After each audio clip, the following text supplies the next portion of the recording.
That was a fine bit of work back there. Surprised you made it out of there in one piece. You and the dam. You've secured NCR's future.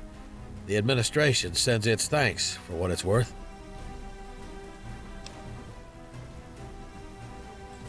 And we're glad to have you. And whether you're a soldier of the Republic or not, you're it in my eyes. Sometimes the Republic gets lost along the way while it's trying to follow its instincts. But when soldiers like you come along, it helps get them back on track. Because you lead by example. You've done us a great service. We'll clean up, take the prisoners, scout the east for more Legion. After that, we'll see what happens when the dust settles. Things will change now that Caesar's gone. Something tells me we better enjoy this breather while we can. And if that means Vegas, then you and the troops have earned it.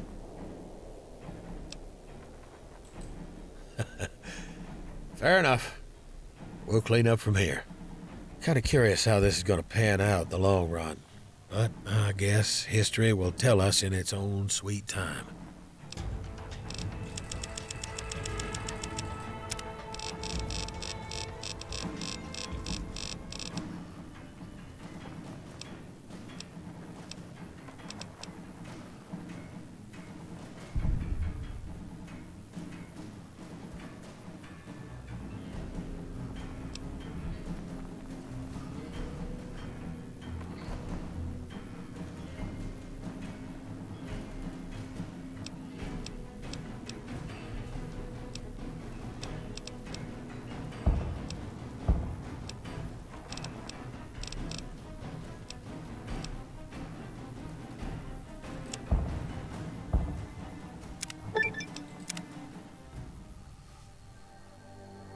And so the courier who had cheated death in the cemetery outside Goodsprings cheated death once again, and the Mojave Wasteland was forever changed.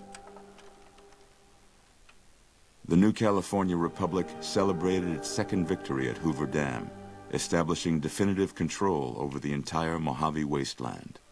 Soon after, they negotiated terms to annex the Strip, Freeside, and many surrounding communities. The Mojave Wasteland, at long last, had entirely fallen under the NCR's banner.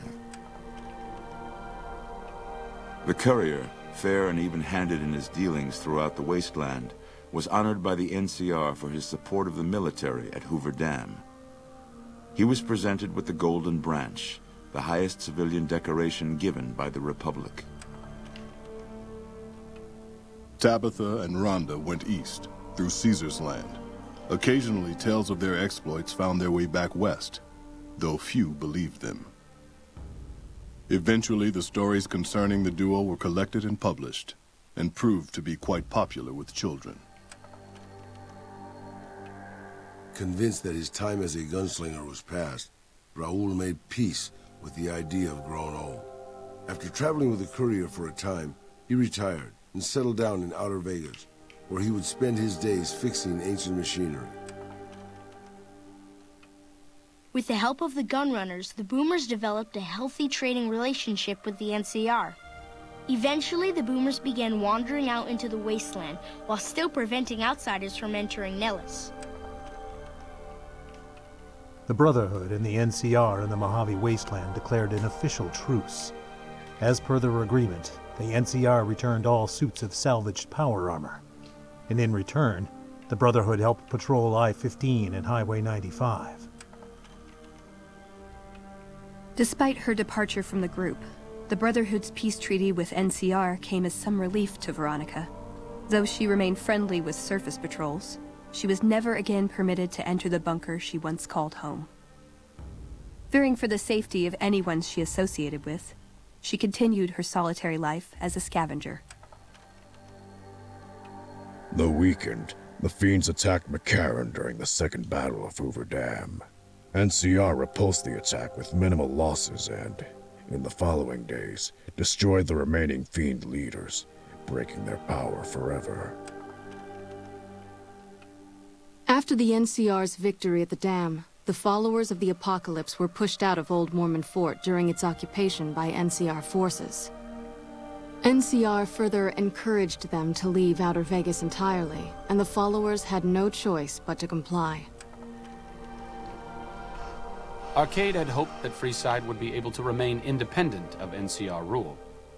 But he was glad that Caesar's Legion had been stopped at Hoover Dam. He tended to the sick in Freeside for a while longer, then returned to NCR territory to become a teacher with the followers there. Goodsprings saw more trade along I-15 after NCR gained control of the Mojave Wasteland, but with that came a heavy burden of the Republic's taxes. Some old-timers, unable to handle the cost, were forced to move on, grumbling all the while. Rose of Sharon Cassidy died as her caravan died.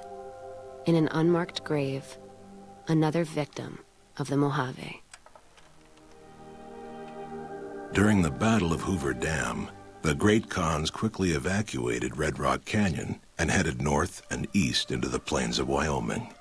There, they reconnected with the followers of the Apocalypse and rebuilt their strength. Bolstered by ancient knowledge of governance, economics, and transportation, they carved a mighty empire out of the ruins of the Northwest. Thanks to the Courier and Lily, a cure for the Nightkin's schizophrenia was found shortly after Dr. Henry's experiment concluded. Nightkin and other super mutants in the wasteland flocked to Jacobstown, and the town became known as a haven where a mutant could find peace. Lily continued to take her medicine at half doses, and although she remembered her grandchildren, her mind remained muddled and confused. Eventually, she parted ways with the Courier and traveled west, seeking the remnants of her past. After the NCR victory at Hoover Dam, the temporary truce between them and the Kings blossomed into a full-scale relief effort for the people. While the NCR made repeated entreaties that Freeside join the Republic, the Kings steadfastly maintained their independence. Revitalized by Violetta's brain, Rex eventually learned to balance the memories of his old life with Violetta's experiences among the brutal fiends. His mind had difficulty adjusting, but Rex eventually found peace with his new, more vicious self. With the dam firmly in their grasp, the NCR turned its attention towards wresting the correctional facility from Powder Ganger hands. The Powder Gangers were no match for the battle-hardened troops of the NCR, and summary execution awaited the Powder Gangers who managed to survive. Armed with a wide array of improvised explosives and stolen weapons, the Vault 19 Powder Gang tormented the Mojave Wasteland for years. Citizens of the NCR were favorite targets, and they always suffered the worst fates. After Hoover Dam, Sheriff Myers runs Primm with his own style of frontier justice. He deals with most folks fairly, but now and then someone winds up dead with little to no evidence against them.